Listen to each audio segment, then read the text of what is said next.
Toshkent viloyatining tumanlaridan biri. 23 yoshli bir yigitning janozasiga tumonat odam to'plangan. Peshin namozi o'qib bo'lingach, masjid imomi bu yigitning qanday bo'lganligi haqida so'radi.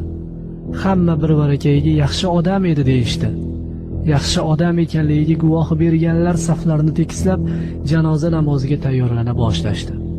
Ammo shu paytda masjid tashqarisidan bir masihiy xristian rohibi ko'rindi. U shosha-pisha bir narsasini yo'qotgan insondek yugurib keldi.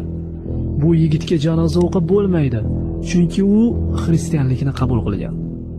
Hamma bir zum nima bo'layotganligini idrok qila olmay qoldi. Ushbu karaxtlikdan birinchi bo'lib imom chiqdi va rohibga qarata dedi: "Siz noto'g'ri ma'lumot olgan ko'rinasiz. Bu yerda musulmon yigitiga janoza o'qilmoqda." "Yo'q, men adashmadim. Bu yigit haqida yaxshi bilaman. U 6 oydan beri menda dars olmoqda." "Qanaqasiga? Axir u haqda musulmonlar yaxshi guvohlik berishdi-ku." Rohib shunda ushbu tumanlik ikki o'spirin yigitini chaqirdi.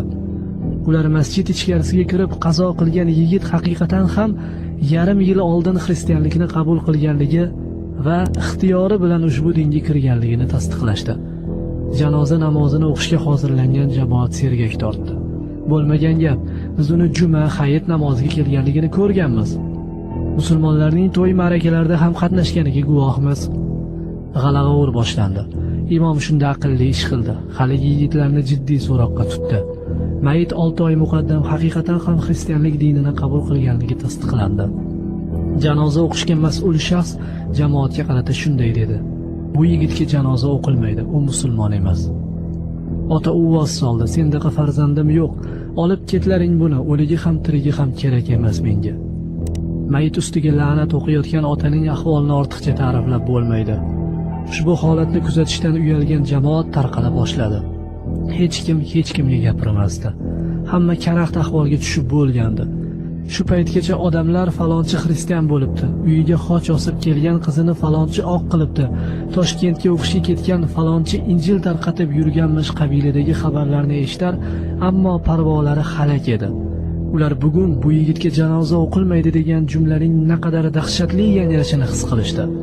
Holat janoza namozi o'qishga kelganlarning har biriga katta aqidaviy dars bergandi go'yo. Haligi ikki yigit ham bu voqeani ko'rib tavba qilganligi haqida ma'lumotlar bor.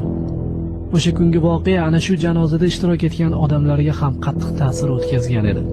Uyga kelishlari bilanoq o'g'il-qizlarning yurish-turishlariga qiziqa boshlashdi. Shu bilan birgalikda ularga aqida almashtirishning oqibati qanday ekanligini hikoya qilib berishdi.